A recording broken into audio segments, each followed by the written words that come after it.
ایمان پلورونکي 49مه برخه.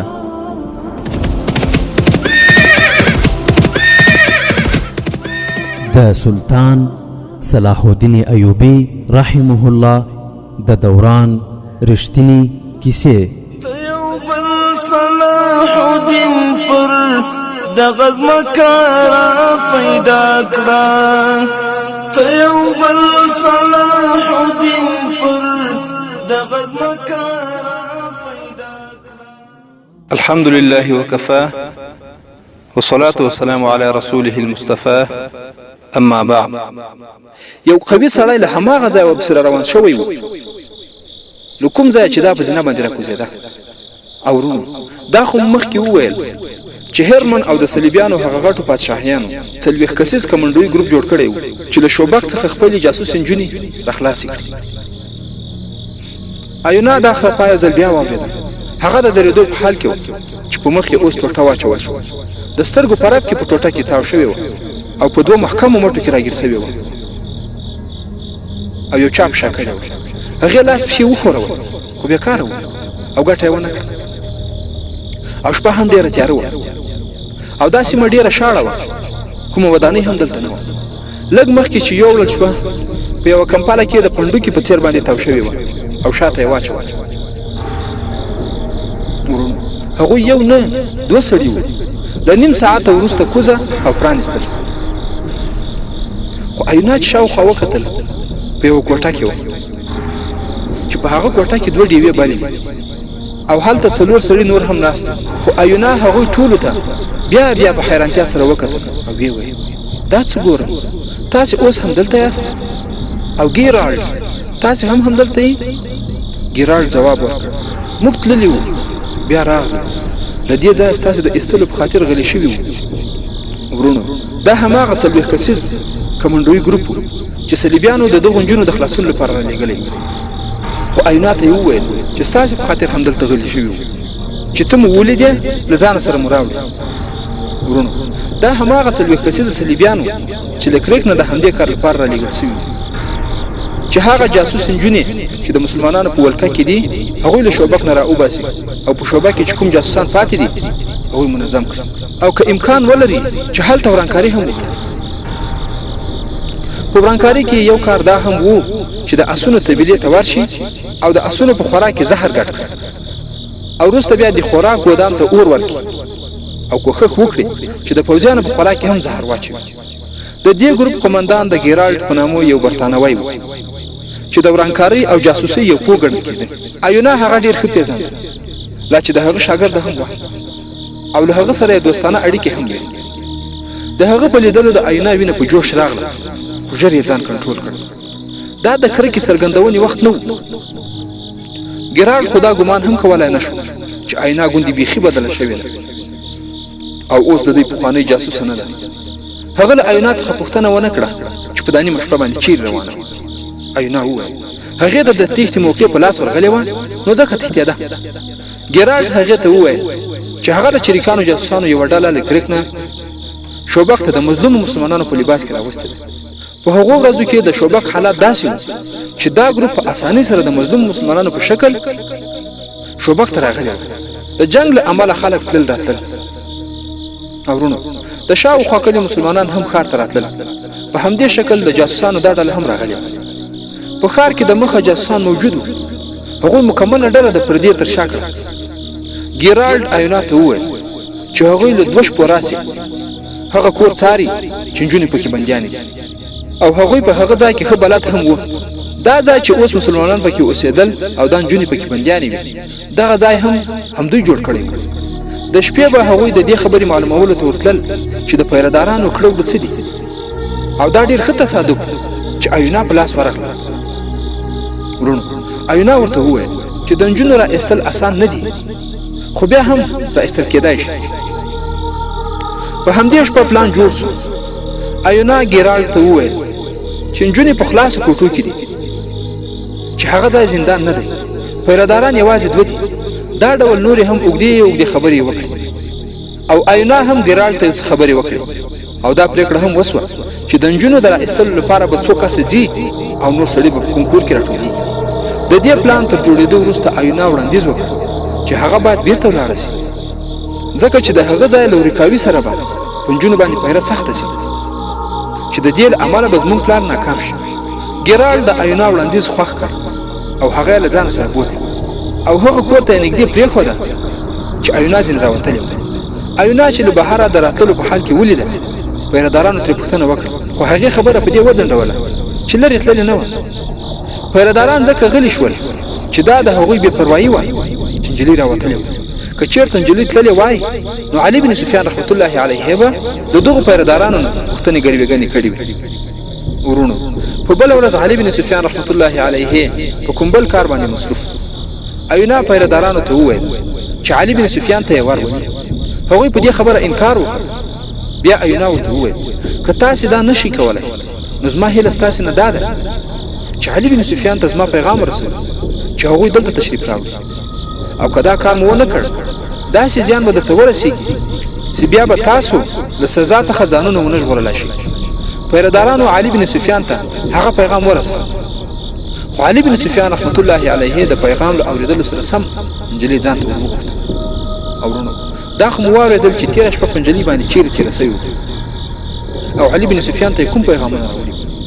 خو د شپې چې کله په شوبک کې چوپتیا خپره شوه نو د هغې ودانۍ شاوخوا ته 8 یا 10 سیوري ولیدل شول چیرې چې جاسوس نجونې ساتل شوي وي. خو ورونو، حیرانوونکې خبره دا وه چې دواړه پیرهداران ورک وو. 8 یا 10 یرغل کوونکي د خوښۍ په ځای حیران چې پیرهداران ولې نشته. خو هغوی په پروت باندې مخکې ورغله. ایونا ورته ویلي وو چې نجونې په کومو کوټو کې دي. هغوی د کوټو له دروازې او کړکۍ خبر وو. 2 حمله کوونکي یوې کوټې ته ننوتل او نورو یې د دې خبرې پروا ونه کړه چې هلته پیرهداران شته او که نه. هغوی ته ویل شوي وو چې پیرهداران یوازې 2 کسه دي. پر 2 کسو د 10 غالبېدل ګران نه وو. هغوی ټول د نجونو کوټو ته ننوتل، خو له هغو کوټو نه یوه نجلۍ هم بهر راونوته. ګیرالډ په هماغه کور کې و چیرې چې ایونا د شپې وړې وه او هلته یې پروګرام جوړ کړی و، او په هغه کور کې له پلان سره سم 20 کسه نور هم ورسره وو. نور یې د کوم بل عیسوي په کور کې پټ وو. ګیرالډ په بې صبرۍ د نجونو انتظار کاوه. تر اوسه باید هغوی له نجونو سره رسېدلي وای. بالاخره د دروازې ټک ټک یې واورېد او دا یو ډول شفري ټک ټک و چې جاسوسانو په خپل منځ کې ټاکلی و. ګیرالډ خپله ورغی، دروازه یې بېرته کړه. دا کور د پخوانۍ زمانې د کلاګانو په څېر یو زوړ کور و چې یو شتمن عیسوی پکې اوسېده. ګیرالډ چې څنګه دروازه بیرته کړه چا بهر ته کش کړ. ورونو، په دغه حالت کې د پوځیانو ګڼه ګوڼه وه او ټول په دروازه باندې ورننوتل. د هغوی په لاسونو کې اوږدې اوږدې برچې وې. پوځیان دننه د سیلاب په څېر باندې چټک ور شول. په یو پراخه کوټه کې 100 تنو ناستو صلیبي جاسوسانو ته د ځان جوړولو موقع په لاس ورنغله. له هغوی نه وسلې واخیستل شوې او د کور له څښتن او د هغه له کورنۍ سره یې ټول بهر یوړل. همدغسې یوه حمله پر هغه کور هم وسوه چیرې چې نور صلیبي جاسوسان تیار ناست وو. دا دواړه حملې په یو وخت وسوې. په همدې شپه په 10 یا 11 کورونو یرغل وشو. دا کار ټوله شپه روان و.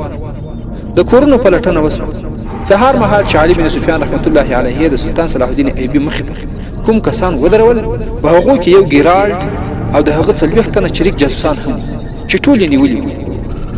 همدومره جاسوسان او رنګکاري هم نور ورسره وو کوم چې له نورو کورونو نیول سوي. له هغو کورونو چې کوم سامان ونیول شو په هغو کې بې شمېره وسلې، زیاته اندازه زهر، د غشو ذخیره او اور لګونکي مواد په زیاته اندازه وو او ډېرې پیسې هم ورسره وې. دا د ایونا کارنامه وه. هغې د ګیرالډ سره پلان جوړ کړی و او له هغه نه د هغو جاسوسانو ځایونه معلوم کړي وو چې په شوبه کې پټ وو. او ګیرالډ هم پر هغې باندې مکمل باور لري ځکه یې ټول پلان ورته ویلی. ایونا د شپې بیرته خپل ځای ته راغله او سهار چې د هغې د غوښتنې له امله چې کړې یې وه، علي بن سفیان رحمت الله علیه ځان ته وغوښته او هغې ورته د هر څه خبر ورکړ. بیا ورته د جاسوسانو مرکزونه وروښودل شول.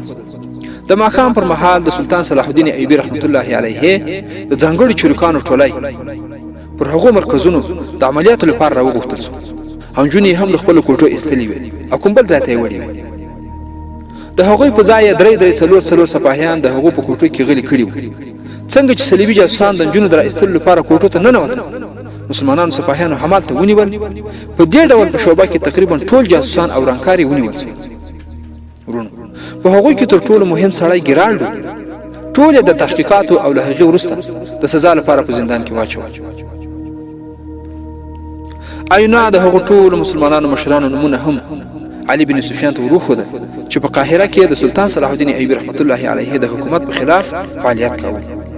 د حشیشانو یا چرسیانو په وسیله چې د سلطان صلاح الدین ایوبي رحمت الله علیه او علي بن سفیان د وژنې کوم پلان جوړ شوی و، له هغې نه یې پرده پورته کړه او سلطان صلاح الدین ایوبي رحمت الله علیه ته یې وویل ستاسې په خدمت کې دا عرض کول غواړم چې ما ته د دې موقع راکړئ چې یو ځل کرک ته لاړه شم او هلته د خپلو کړو بدل واخلم.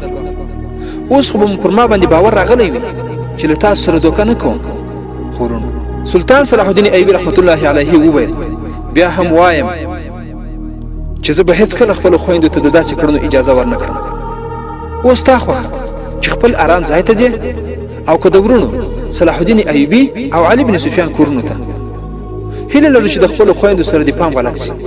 ورونو، بیا هم هغه منظره ډېره ویرژنه او له احساساتو ډکه وه چې کله عامات ته وویل شول چې ایونا د هغه خور ده.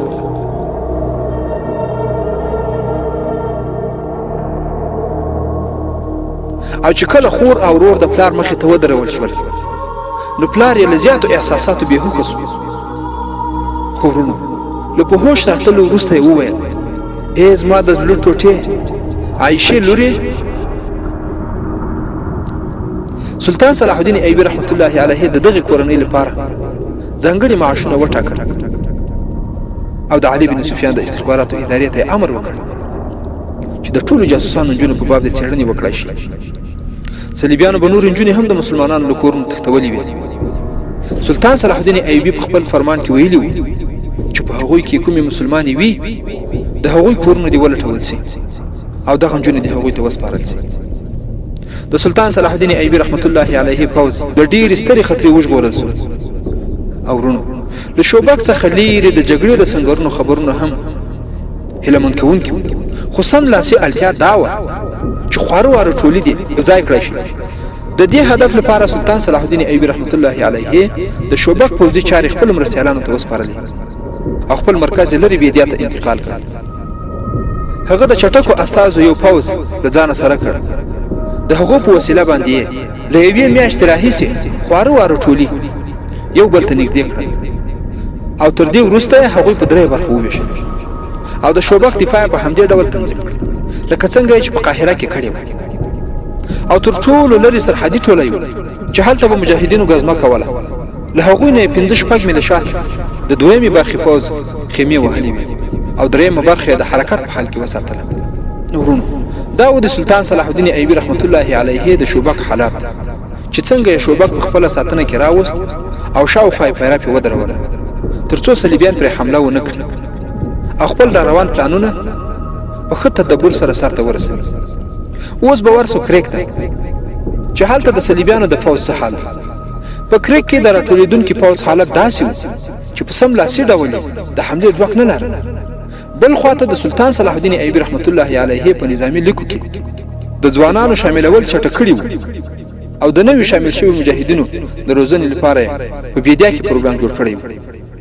او د هغه وخت د معسکرونو استادان هم په دې احساس چې الله جل جلاله به ورڅخه راضي شي شپه او ورځ د هغوی په تربیت باندې لګیا وو او خپل اخلاص یې کاوه.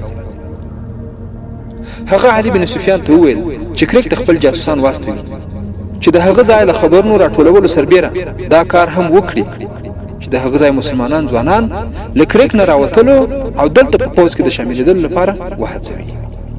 ورونو، یوې تبصرې ته اړتیا وینم، هغه دا چې تاسې د سلطان صلاح الدین ایوبي رحمت الله علیه د رښتینې کیسو په جریان کې دا واورېدل. اوله واقعه د زکویې وه او له هغې له واقعې څخه وروسته دوهمه واقعه د هغه 7 نجونو چې عنوان یې 7 منجلۍ و او درېیمه واقعه موږ تاسې د موبینا ارتلاس وکړه چې له میګنانا ماریوس سره راغلی و او بیا میګنانا ماریوس په سیف الله باندې بدل شو او 19 کاله د سلطان صلاح الدین ایوبي رحمت الله علیه د زیارت منجور. څلورم واقعه موږ تاسو په تیر واقعاتو کې دویمه میرمن واوریده چې څنګه خادم الدین البرق خپل واق کې واخیست او هغه بیا د سلطان صلاح الدین ایوبي د لوړپوړو چارواکو څخه و چې تر درو لاندې مړ شو او خپل سزا ورسېده. او ورونو پنځمه واقعه موږ تاسو د ام عراره وکړه چې هغه د خلیفہ له دربار څخه څنګه وتښتول شو او بیا له څه عجیب او غریب برخلیک سره مخ شو. او شپږمه واقعه هغه نجلۍ چې له فلسطین څخه راغلی و. اومه واقعه مو دا بیان کړه کله چې زهر مات کړ. او اتمه واقعه هم د آیونا و چې وروسته بیا په عایشه باندې بدله شوه چې د عماد خور و. او ورونو یوه تاریخي یادونه هم اړینه ګڼم، هغه دا چې نن د 1498 کال د حد د میاشتې 9مه نیټه ده او سبا ته د حد د میاشتې 12مه نیټه په دوحه کې به د امارات او د امریکا د متحده ایالاتو ترمنځ یو تړون امضا کیږي ان شاء الله تعالی چې دغه تړون ته د فتح تړون هم ویلای شو. زه هم په داسې حال کې چې له کوره لیرې د پنجرو شاته د مجاهدینو ترڅنګ چې په زندان کې را سره دي دا صوتي سلسله تاسو مجاهد ولسته له ډیرو مشکلاتو سره چې دلته په زندان کې موبایلونه هم بند دي او پولیس هم ګرځي را ګرځي د ملګرو د پیرې په حالت کې ثبتوم او تاسو ته ان شاء الله تعالی نشریږي. هله د چموک او ټول مجاهدین رونه په خپل دعاګانو کې یاد ساتي. او رونه دا چې د سلطان صلاح الدین ایوبي رحمت الله علیه په واقعاتو کې به څه پیښیږي او وروسته به په فلسطین کې څه واقعات رامنځته کیږي. د 9 برخې پای